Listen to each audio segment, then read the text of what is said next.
నమస్కారం. IView news TV వార్తలకు స్వాగతం. ముందుగా వార్తల్లోని ముఖ్యాంశాలు.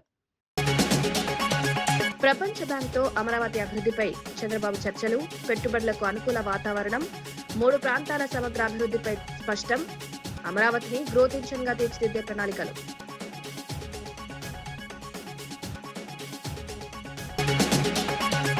కేటీఆర్, హరీష్ పై పొంగులేటి తీవ్ర వ్యాఖ్యలు, అబద్దాలతో మభ్యల పెడుతున్నారని విమర్శ, తప్పుడు ప్రచారంతో మళ్లీ అధికారంలోకి రావాలనే ప్రయత్నం, నిజాయితీతో రాజకీయాలు చేయాలని సూచన.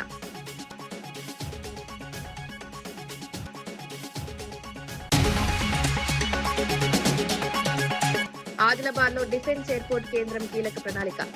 డిఫెన్స్ ఎయిర్పోర్ట్ తో ఆదిలాబాద్ అభివృద్ధికి కొత్త దారులు, రక్షణతో పాటు సివిల్ టెర్మినల్ ఏర్పాటు, వరంగల్ ఎయిర్పోర్ట్ కు శంకుస్థాపన.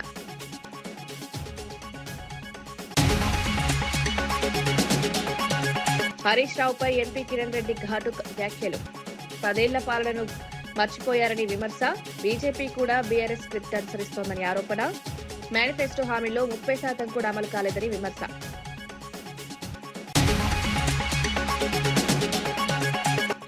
రైతుల భూముల వివాదంపై మందకృష్ణ ఘాటు హెచ్చరిక, సమస్యలపై రైతులతో భేటీ నిర్వహణ, పేద రైతులను ఇబ్బంది పెట్టడం సరికాదని వ్యాఖ్య, అన్యాయం జరిగితే ఉద్యమాలు చేస్తామని హెచ్చరిక. ముఖ్యమంత్రి చంద్రబాబు ప్రపంచ బ్యాంక్ ప్రతినిధులతో కీలక సమావేశం నిర్వహించారు. అమరావతిలో భారీ పెట్టుబడులకు అవకాశాలపై చర్చించారు. రాష్ట్రానికి అమరావతి గ్రోత్ ఇంజన్ గా మారుతుందని ప్రతినిధులు అభిప్రాయపడ్డారు. ప్రపంచ స్థాయి రాజధాని నిర్మాణంతో పాటు సమగ్ర అభివృద్ధి లక్ష్యంగా ప్రణాళికలు రూపొందిస్తున్నామని సీఎం తెలిపారు. రాష్ట్రాన్ని 3 ప్రాంతాలుగా అభివృద్ధి చేసే విధంగా చర్యలు తీసుకుంటున్నట్లు వివరించారు. పెట్టుబడులను ఆకర్షించేందుకు అనుకూల వాతావరణం సృష్టిస్తున్నామన్నారు. ఈ సమావేశం రాష్ట్ర అభివృద్ధికి కీలకంగా మారే అవకాశం ఉందని అధికారులు భావిస్తున్నారు.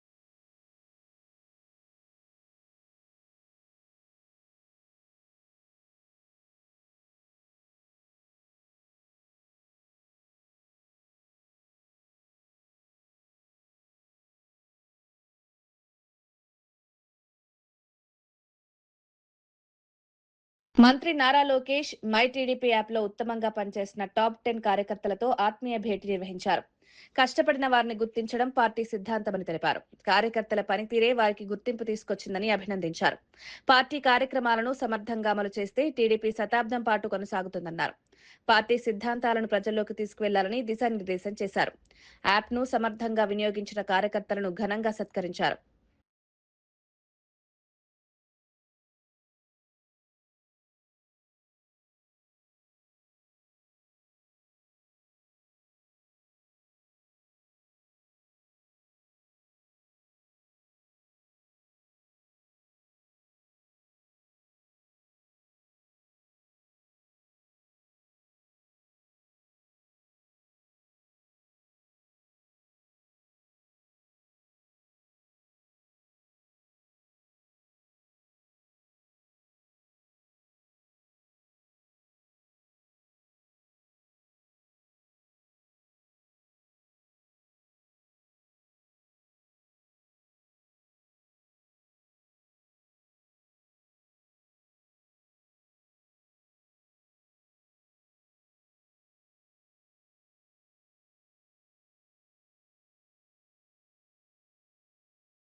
ఆదిలాబాద్ లో డిఫెన్స్ ఎయిర్పోర్ట్ నిర్మాణానికి కేంద్ర ప్రభుత్వం సిద్దమవుతోందని మంత్రి రామ్మోహన్ నాయుడు తెలిపారు.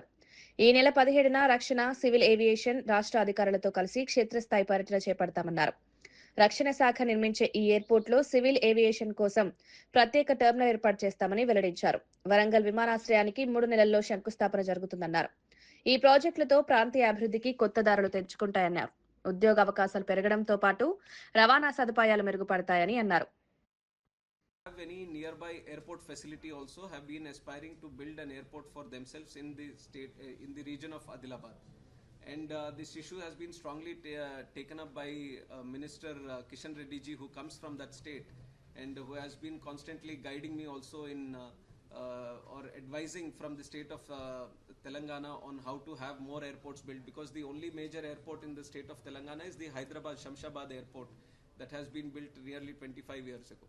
So there is a need for Telangana to have more airports, and that is the idea and the vision of our Honorable Prime Minister Narendra Modi ji. For Viksit Bharat 2047, we are envisioning 350 airports. We have around 165 airports today, so we have to double the number of airports. And we are looking at the remote areas, we are looking at the tier 2, tier 3 cities to build these new airports. And Adilabad is one of the most prospective areas to build an airport today. And what we have observed there is that there is already an old airstrip lying with the Ministry of Defence, and they have compiled 370 acres of land for themselves. So that is why it was important for us to interact with the Ministry of Defence to get their support in expanding that airport into a proper full-fledged airport. So we are very thankful on behalf of the state of Telangana and people of Telangana that Rajnath Singh sir has extended full cooperation in building the airport, and all the necessary approvals also. He has assured that we are in the interest of building an airport there. And another aspect that he has communicated was that they want to set up a nice training facility from the side of defense to be operational in Adilabad region. So that is going to be an added activity for the airport. YCP నేతలపై Ponnuru MLA Dhulipala Narendra తీవ్ర విమర్శలు చేశారు. విధ్వంసంతో ప్రారంభమైన పాలన ఇప్పుడు 11 సీట్లకు పరిమితమైన వారి వైఖరిలో మార్పు లేదన్నారు. గొడవలు సృష్టించి రాజకీయ లాభం పొందడం వైసీపీ నైజమని ఆరోపించారు. చట్టాన్ని మించిన చర్యలు చేస్తే కఠిన చర్యలు తప్పవని హెచ్చరించారు. ప్రజాస్వామ్య వ్యవస్థలో చట్టం తన పని తాను చేసుకుంటుందని స్పష్టం చేశారు. రాజకీయాల్లో బాధ్యతాయుతంగా వ్యవహరించాలని సూచించారు. ఈ వ్యాఖ్యలు ఆంధ్రప్రదేశ్ రాజకీయాల్లో చర్చనీయాంశంగా మారాయి. వేధింపులు భరించే ప్రజలు తిరుగుబాటు చేశారు. ప్రజా తిరుగుబాటు వల్లే జగన్మోహన్ రెడ్డి ప్రభుత్వం 11 సీట్లు పడిపోయింది. మీరు ఇంకా కనుక బుద్ధి తెచ్చుకోబోతే రాబోయే రోజుల్లో మీ అస్తిత్వాన్ని కోల్పోయే రోజులు ఉన్నాయని చెప్పి తెలియజేస్తా ఉన్నాం. బీఆర్ఎస్ నేత హరీష్ రావుపై ఎంపీ చామల కిరణ్ కుమార్ రెడ్డి తీవ్రంగా స్పందించారు. 10 ఏళ్లు అధికారంలో ఉన్న బీఆర్ఎస్ ను ప్రజలు మర్చిపోయారన్నారు. ముఖ్యమంత్రి కావాలంటే ప్రజలకు నిజాలు చెప్పాలని సూచించారు. బీజేపీ నేతలు కూడా బీఆర్ఎస్ స్క్రిప్ట్ ను చదువుతున్నారని విమర్శించారు. 2014లో ప్రజలను తప్పుదోవ పట్టించి ఓట్లు పొందిన పార్టీలుగా బీఆర్ఎస్ బీజేపీని పేర్కొన్నారు. మేనిఫెస్టోలో ఇచ్చిన హామీలలో కనీసం 30% కూడా అమలు చేయలేదని ఆరోపించారు. ఈ వ్యాఖ్యలు రాష్ట్ర రాజకీయాల్లో చర్చనీయాంశంగా మారాయి. ప్రజలకు ఏం చెప్పాలి? వాస్తవాలు చెప్పాలి. 2014లో 18లో మీరు ఇచ్చినటువంటి వాగ్దానాలు నుంచి మొదలు పెడదాం. ఎందుకంటే మీరు రోజు వచ్చి కాంగ్రెస్ పార్టీ 6 గ్యారెంటీల గురించి మీతో పాటు మీరు మాట్లాడినాక మీ స్క్రిప్టును దొంగలించి మీ స్క్రిప్టును దొంగలిస్తుర్రో మీరే షేర్ చేస్తుర్రో మా తర్వాత మీరు ప్రెస్ మీట్ పెట్టమని బండి సంజయ్ గారికి, బీజేపీ నాయకులకు, మీ బీ టీం పార్టీకి మీరు పొద్దున ప్రెస్ మీట్ పెడతారు, మధ్యాహ్నం తర్వాత అదే రైమ్స్ పాడడానికి వాళ్ళు వస్తారు. వాళ్ళు కూడా వచ్చి 6 గ్యారెంటీలు అంటారు. నేను ఇద్దరికి సమాధానం చెప్పదలుచుకున్నా ఇవాళ గ్యారెంటీల మీద. ఈ భారతదేశంలో గత కొన్ని ఏళ్ళుగా, అంటే మనం పోనీ 2014 తీసుకుందాం, ఎందుకంటే అప్పుడే బీఆర్ఎస్ పార్టీ వచ్చింది, అప్పుడే బీజేపీ పార్టీ వచ్చింది. ఇంక అంతకుముందు అంటే కాంగ్రెసే ఉంది కాబట్టి ఇంక నా గురించి నేను ఎందుకు చెప్పాలి, మా పార్టీ గురించి. 2014లో ప్రజలను తప్పుతో పట్టించి ఓట్లు వేయించుకున్న పార్టీలు ఏంటి? 2014 నుంచి ఈ రోజు వరకు అధికారంలో ఉన్నటువంటి బీజేపీ పార్టీ సెంట్రల్లో, 2014 నుంచి 2023కు ప్రజలు గమనించి, ప్రజలు గుర్తుపట్టి, ప్రజలు వాస్తవాలు తెలుసుకొని తరిమి కొట్టినటువంటి బీఆర్ఎస్ పార్టీ. 14-18లో మీరు ఇచ్చిన మేనిఫెస్టోలో 30% కూడా చేయలే మీరు. ఎందుకంటే అప్పుడున్న కేసీఆర్కి ప్రజలకు ఇవన్నీ అవసరమారా, పైసలు ఇచ్చి కొనుక్కోవాలి, దాచుకునే తీసి కొన్ని ఇచ్చి కొనుక్కోవాలి తప్ప వీళ్ళకి ఇవన్నీ చేస్తామరా, చెప్పేది ఒకటి చేసేది ఒకటి ఉంటుంది, గిట్లా చేస్తే మనం ఏడుంటాంరా అని చెప్పి ఓవర్ కాన్ఫిడెన్స్ తోటి రెండోసారి కూడా అధికారంలోకి వచ్చారు. మంత్రి పొంగులేటి శ్రీనివాస్ రెడ్డి బీఆర్ఎస్ నేతలపై తీవ్ర వ్యాఖ్యలు చేశారు. కేరళ ఎన్నికల ప్రచారంలో ఉన్న సమయంలో తనపై అసత్య ప్రచారం చేశారని ఆరోపించారు. అబద్దాలు, డ్రామాలతో ప్రజలను మభ్యపెట్టే ప్రయత్నం చేస్తున్నారని మండిపడ్డారు. మళ్లీ అధికారంలోకి రావాలని ఆశతో తప్పుడు ప్రచారం చేస్తున్నారని విమర్శించారు. కేటీఆర్, హరీష్ రావు నేతృత్వంలోని బృందం ప్రజలను తప్పుదోవ పట్టిస్తోందన్నారు. రాజకీయాల్లో నిజాయితీ అవసరమని సూచించారు. అడవి పంది ఎదురుపడ్డాయట. అంది ఈ శవాన్ని రెచ్చగొట్టడానికి ప్రయత్నం చేస్తుందట. నువ్వేం చేయలేవు, నువ్వు అది చేయలేవు, నువ్విచ్చేయలేవు, నువ్వు ఎత్తుగా లావుగా ఉన్నావు అని ప్రేరేపణలు పేలుతుందట. పేలి పేలి పేలి శవానికి ఒక స్టేజ్ లో కోపం వచ్చిందట. వస్తే శవం 2 అడుగులు ముందుకేసేసరికి ఈ అడవి పంది పక్కనే ఒక పెద్ద గుంట ఉందట, బురద గుంట. పోయి ఆ బురద గుంటలో పోయి మొత్తం ఆ బురద పుచ్చుకొని వచ్చి ఇప్పుడు రమ్మంటుందట. అంటే అది బుర్ర రాసుకుంటే ఆ బురద శవం రాసుకుంటది. 10 సంవత్సరాల్లో ఏవైతే ఈ రాష్ట్రాన్ని కొల్లగొట్టి ఆ బురదని ఈ ప్రభుత్వానికి అంటగట్టాలని ఎంత తాపత్రయపడుతుందో. మాజీ స్పీకర్ తమ్మినేని సీతారాం అమరావతి రాజధాని అంశంపై సంచలన వ్యాఖ్యలు చేశారు. ప్లాన్ బి మావిగన్ను అమలు చేస్తే ప్రపంచ స్థాయిలో పోటీ పడగలమన్నారు. అమరావతికి ఖర్చు చేస్తున్న మొత్తంలో కొంత భాగం మావిగన్కు వెచ్చిస్తే అది నెంబర్ 1 రాజధాని అవుతుందని పేర్కొన్నారు. అప్పుల్లో ఉన్న రాష్ట్రంపై మరింత భారం మోపడం సరికాదని విమర్శించారు. ఈ విషయంలో ప్రభుత్వం సరైన ఆలోచన చేయడం లేదన్నారు. ఒక ప్రతిపక్ష రాజకీయ పార్టీగా మా బాధ్యత ఏంటి? సులభతరంగా మీరు పూర్తి చేసుకోగలిగే పరిస్థితి కల్పిస్తుంది. అందులో 10% మీరు ఖర్చు పెడితే నెంబర్ 1 ఎగ్జిక్యూటివ్ అవుతుంది, నెంబర్ 1 రాజధాని. మీరు ఆ పాట ఆలోచించలేదా బాబు గారు? మీకు ఆ మాత్రం తెలియదా? అలా తిరుపతి లడ్డూలో పందుకో కలిసింది, దీంట్లో ఇది 2 ఏళ్ళు ఆగారు దానికోసం. సాగది ఆఖరి తప్పను.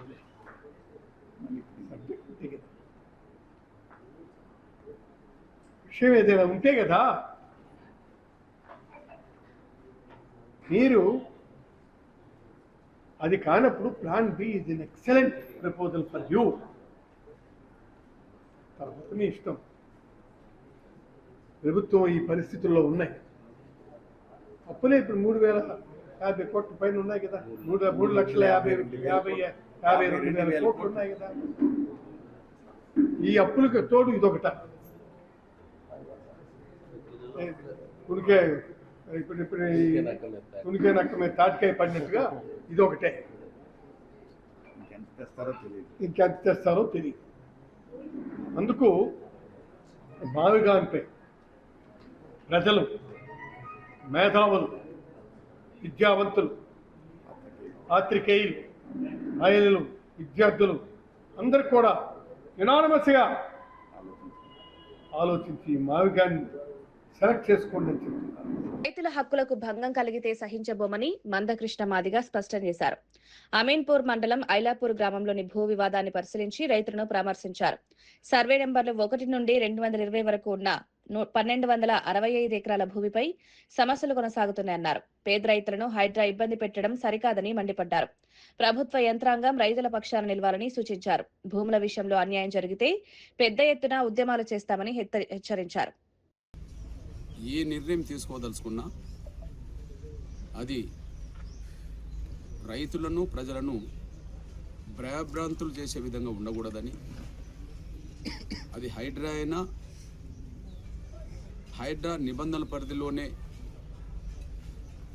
భయభ్రాంతులు గురిగాని పద్ధతిలోనే వ్యవహరించాలని, రెవెన్యూ డిపార్ట్మెంట్ కూడా